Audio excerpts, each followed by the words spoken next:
Hoy nos toca el capítulo número 1 del segundo libro de Samuel. El capítulo número 1 del segundo libro de Samuel. Padre, leemos tu preciosa palabra en el nombre del Señor Jesucristo. Amén. Tiene por título el capítulo: David oye de la muerte de Saúl. Aconteció después de la muerte de Saúl que, vuelto David de la derrota de los amalecitas, estuvo 2 días en Siglat. Al tercer día sucedió que vino uno del campamento de Saúl, rotos sus vestidos y tierra sobre su cabeza, y llegando a David se postró en tierra e hizo reverencia.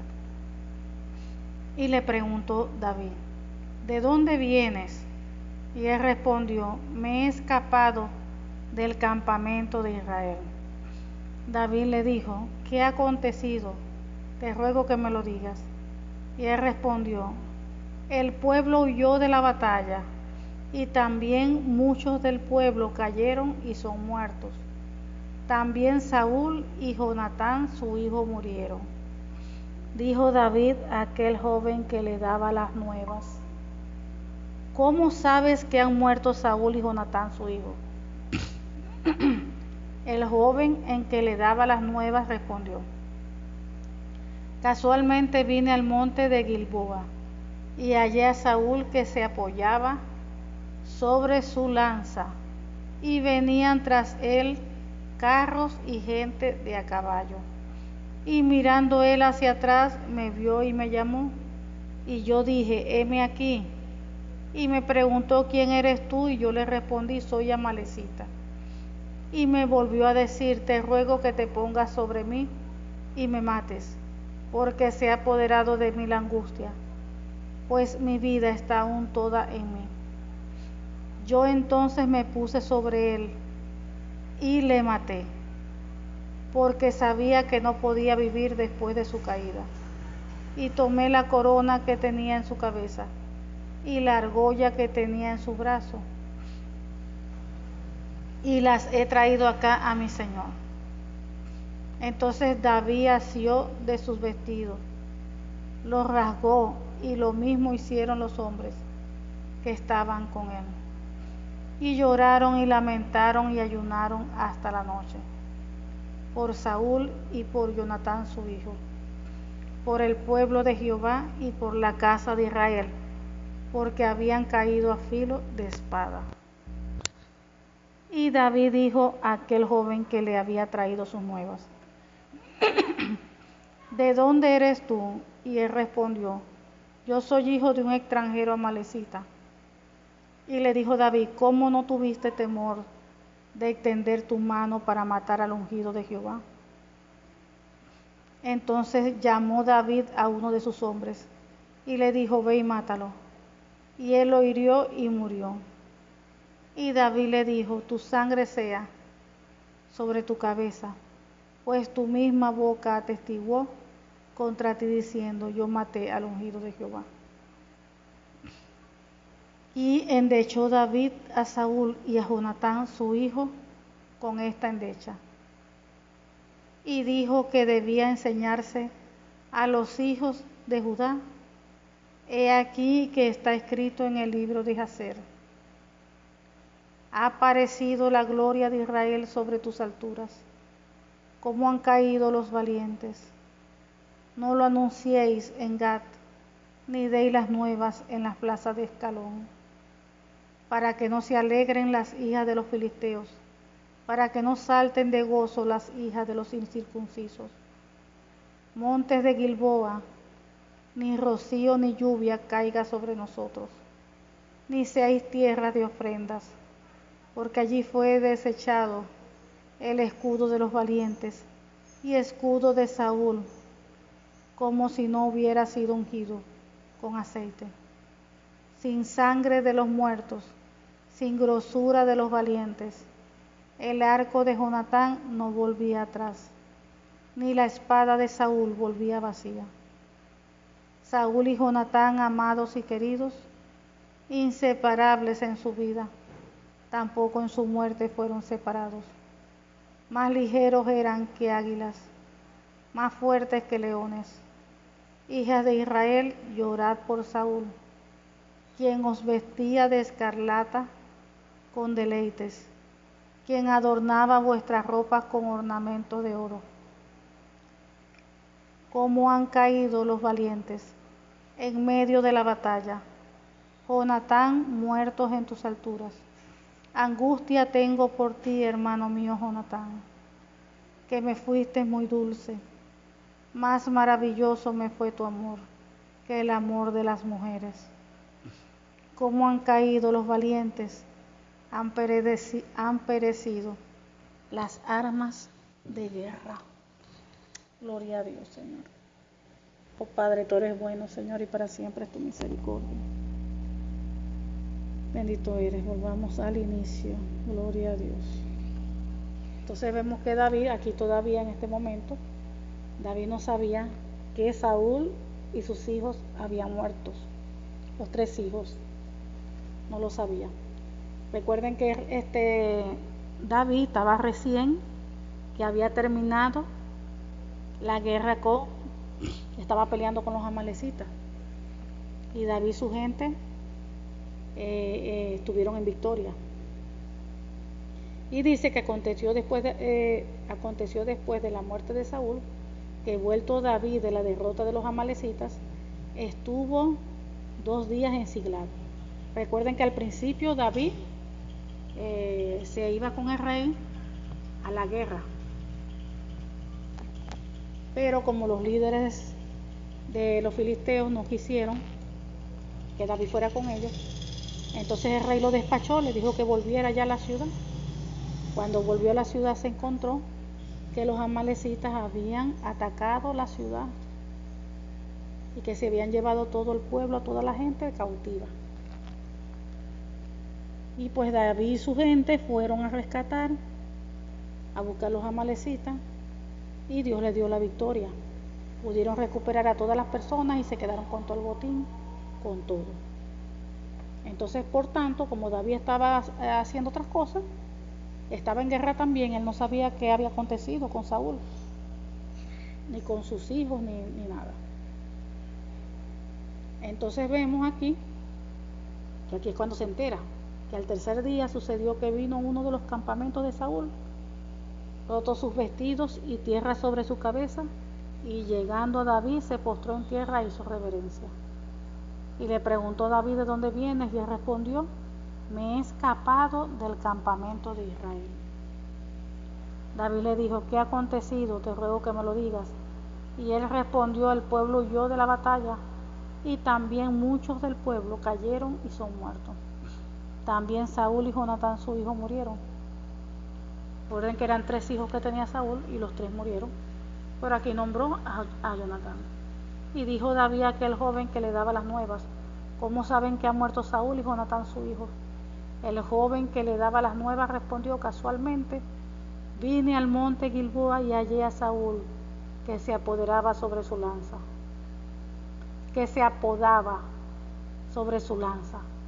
y venía tras el carro gente de a caballo. Recordemos aquí, ¿verdad?, que cuando ya Saúl se veía, vamos a decir, perdido, ya habían muerto sus hijos, él se apoderó pues del temor todo y le pidió al escudero, recuerden, que le matara para que después esa gente no viniera, los enemigos, a matarlo. Entonces el escudero tuvo temor, el escudero no lo mató. Y dice la Biblia que él se lanzó para él mismo matarse. Entonces, por lo que aquí estamos leyendo hoy, quedó vivo. Entonces pasó este joven, casualmente vino al monte Gilboa, y él halló a Saúl que se apoyaba sobre su lanza. Y venían tras el carro y gente de a caballo. Y mirando él hacia atrás, me vio y me llamó. Y yo dije: heme aquí. Y me preguntó: ¿quién eres tú? Yo le respondí: un amalecita. Y me volvió a decir: te ruego que te pongas sobre mí y me mates, porque se ha apoderado de mí la angustia, pues mi vida está aún toda en mí. Yo entonces me puse sobre él y le mató. O sea, fíjense la actitud del muchacho. El muchacho pues en sí no tomó la decisión, como quien dice, del mismo, no fue el que mató a Saúl, sino que Saúl se lo pidió, que se pusiera sobre él para morir. Y el muchacho pues hizo lo que Saúl le pidió. Yo entonces me puse sobre él y le maté, porque sabía que no podía vivir después de su caída. O sea que la herida era tal lo que tenía, lo que estaba allí padeciendo. Él decía que por él ya no se iba a poder recuperar. Entonces le cayó sobre encima para que muriera y tomó la corona que tenía en su cabeza, fíjense, y la argolla, o sea que tenía también una argolla puesta,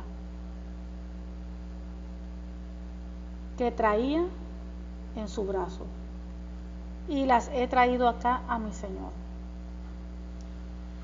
Entonces David, haciendo de sus vestidos, los rasgó, y lo mismo hicieron los hombres que estaban con él, y lloraron y lamentaron, y ayunaron hasta la noche por Saúl y por Jonatán su hijo, por el pueblo de Jehová y por la casa de Israel, que habían caído a filo de espada. Y David dijo a aquel joven que le había traído las nuevas: ¿de dónde eres tú? Y él respondió: yo soy un hijo de un extranjero amalecita. Y le dijo David: ¿cómo no tuviste temor de extender tu mano para matar al ungido de Jehová? El pobre muchacho pues no tuvo temor, porque sea como sea, Saúl pues era el rey. Entonces vemos a David reprochándole eso, que no tuvo temor. Entonces llamó David a uno de sus hombres y le dijo: ve y mátalo. Y él lo hirió y lo mató. Y todavía dijo Saúl que la sangre cayera sobre su cabeza, como él mismo había dicho que había matado al ungido de Jehová. Entonces, bueno, pagó con su propia muerte. Y ahí vemos entonces, ya después a David, estaban ahí afligidos, y David compuso una canción para Saúl y Jonatán, un canto, le dedicó un canto que decía,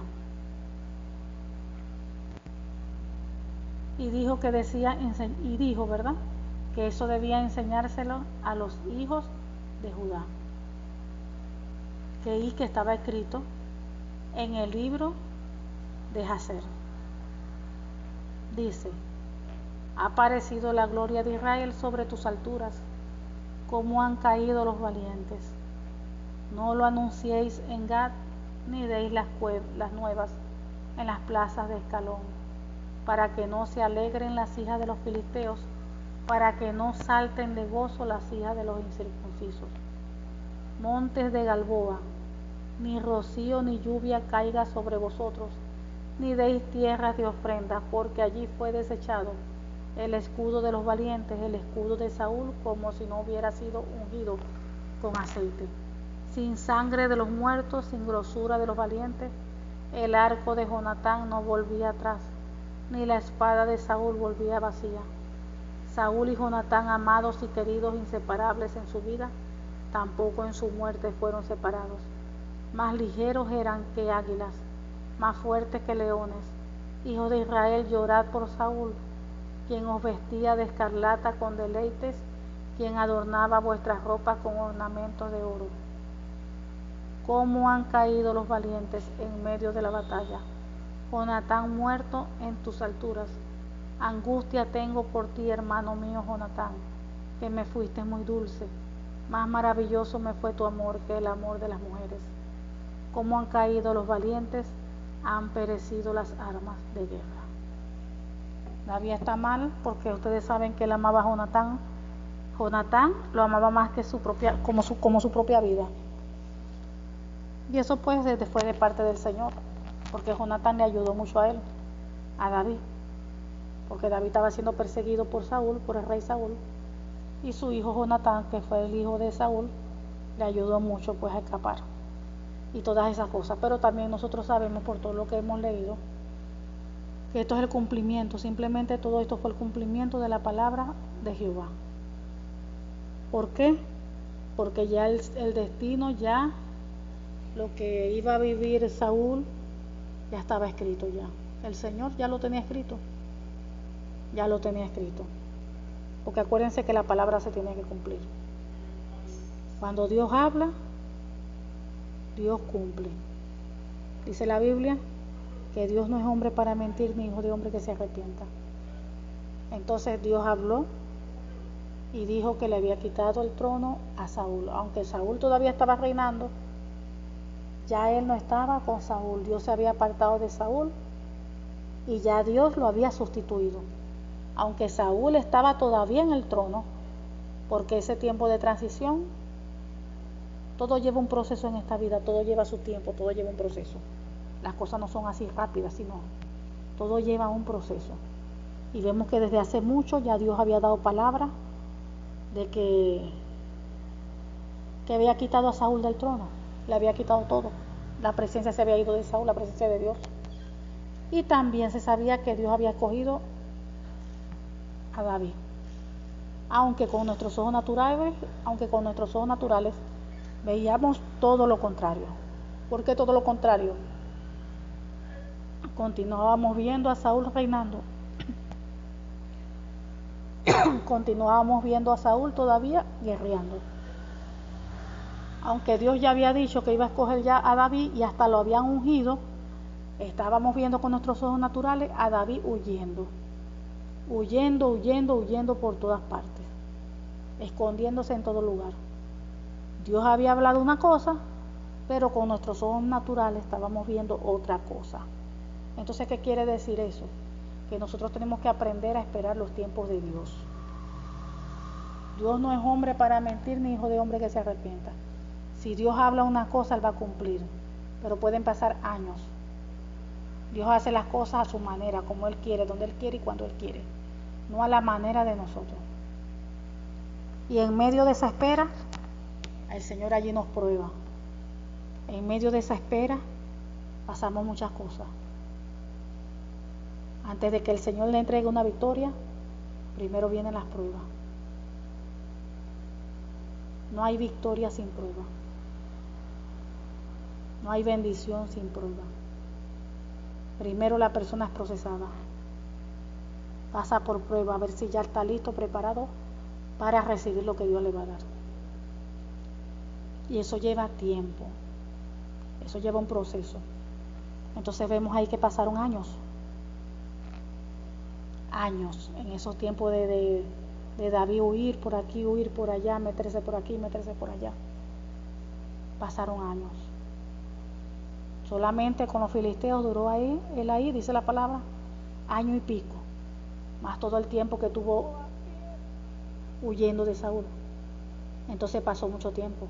Y había pasado ya tiempo de cuando Dios lo había ungido a David como rey. O sea, ungido pues porque lo había escogido para ese propósito. Mas ese propósito no se manifestó como tal en ese momento. Pasó tiempo para que eso se hiciera realidad. Y hasta ahorita que estamos viendo la muerte de Saúl y de sus hijos. Cada cosa tiene su tiempo, cada cosa Dios lo cumple en su momento y en su tiempo. Por eso que la Biblia dice que los pensamientos de nosotros los pensamientos de Dios no son igual que los pensamientos de Dios. Los pensamientos de Dios son más altos. Los pensamientos de Dios son más altos. Tenemos que aprender a tener calma, a tener paciencia. Tenemos que aprender a esperar los tiempos de Dios. Mientras uno está esperando una promesa de Dios, uno tiene, dependiendo de lo que está esperando, de qué promesa, uno tiene que ir preparándose. Dios dijo que usted iba a ser pastor. Lo llamó un llamado pastoral. A usted, mujer, le llamó un llamado pastoral. Tiene que prepararse. Ya usted lo sabe, ya usted tiene confirmación. Preocúpese por prepararse, por aprender. Prepararse en todas las áreas. Para cuando llegue ese tiempo, ya usted esté bien preparada. Eso es lo que tienen que hacer. No es que levantarse y abrir una iglesia, no que esto, no. Mucha gente hace eso y ese es el error más grande. Le dice, usted va a ser profeta y ya al día siguiente ya piensan ya. Se llaman hasta profeta y todas esas cosas. Que usted va a ser evangelista y ya comienzan ya a irse por todas partes a predicar. Y no. El hecho de que Dios muestre las cosas no quiere decir que usted se va a poner de una vez en eso, no. Es para que usted se vaya metiendo con Dios, se vaya preparando. Se vaya preparando. Vemos a José. Él tenía como 17 años de edad cuando Dios ya le estaba mostrando lo que iba a hacer con él. Y que Dios lo levantó de una vez a los 20 años, no. A los 30 y pico los levantó. A los 30 y pico de años se cumplió lo de José, lo puso como gobernador de Egipto. Miren todos los años que pasó de proceso, desde los 17 hasta los 30 y pico. Fue procesado en todas las áreas. Y así mismo Dios hace con todos nosotros. Todos somos procesados. Todos. Cada quien dura tiempo diferente, pero todos tienen que pasar por pruebas, por desierto, por todo, antes de cualquier cumplimiento. Antes de cualquier cumplimiento. Hasta yo misma, yo para estar dando aquí estos devocionales, primero el Señor me procesó. Antes de yo recibir esta bendición, primero Dios me procesó. Y así es a todos. Cuando Dios a usted le entrega una bendición, o un ministerio o algo, cuando ya se lo entrega es porque ya usted ha pasado las pruebas, ha pasado por todo el proceso que usted tuvo que haber pasado antes de recibir eso, antes de activarse en eso. Y así son todas las cosas. Primero Dios pasa por desierto, por pruebas, procesos, antes de entregar la victoria, antes de entregar lo que Dios tiene para usted. Así lo ha hecho conmigo. Así lo ha hecho conmigo. Entonces tenemos que aprender a esperar los tiempos de Dios. Tenemos que aprender a confiar en el Señor. Tenemos que aprender. Porque si no sabemos esperar, hay problema. Si no sabemos esperar, hay problema. La Biblia nos manda a que no nos afanemos por el día de mañana, que no nos preocupemos, porque cada día trae su propio afán. Entonces, ¿qué pasa cuando nosotros nos preocupamos? ¿Qué pasa cuando nos angustiamos, nos desesperamos? Le abrimos puerta al enemigo. Porque yo al preocuparme por algo, estoy demostrando que hay falta de confianza en el Señor. Recuerden que Dios trabaja y hace como Él quiere.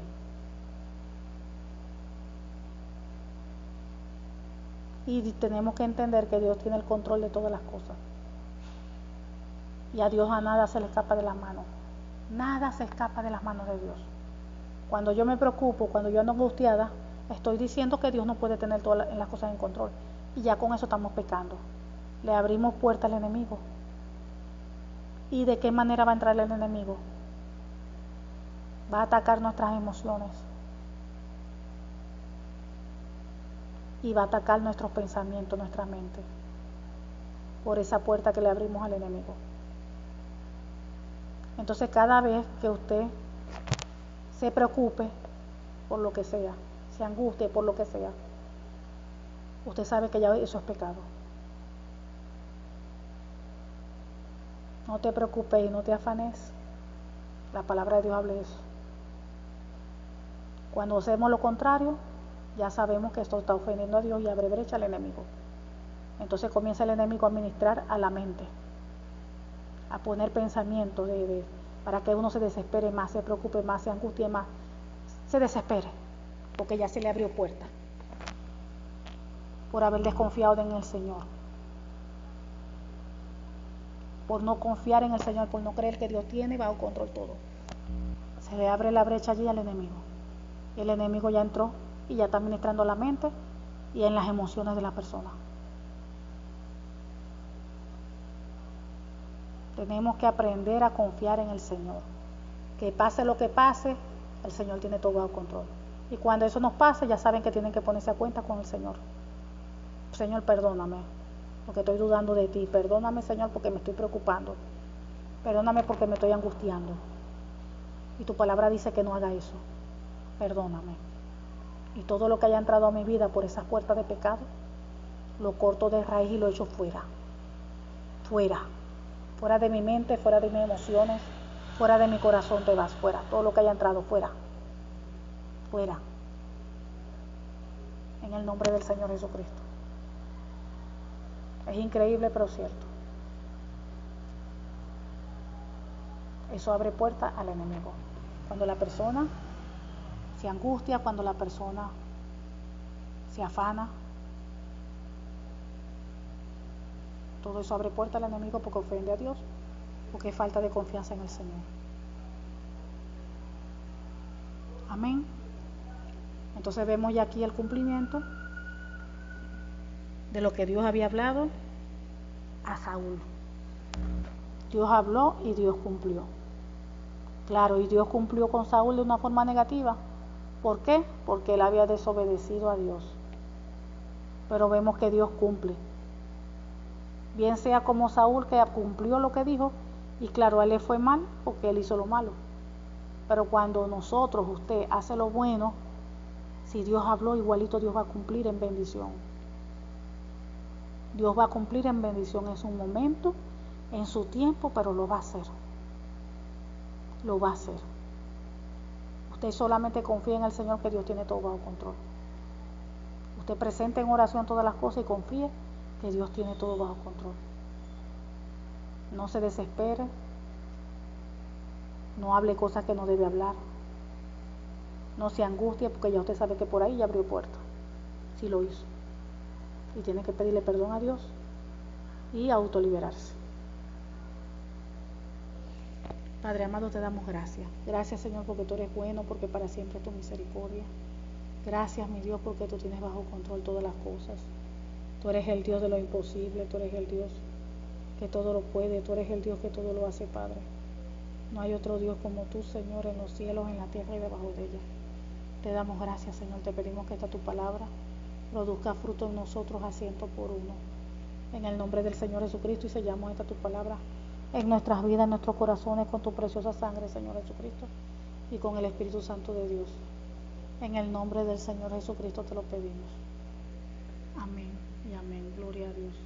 Te amamos, Señor. Gloria a tu nombre.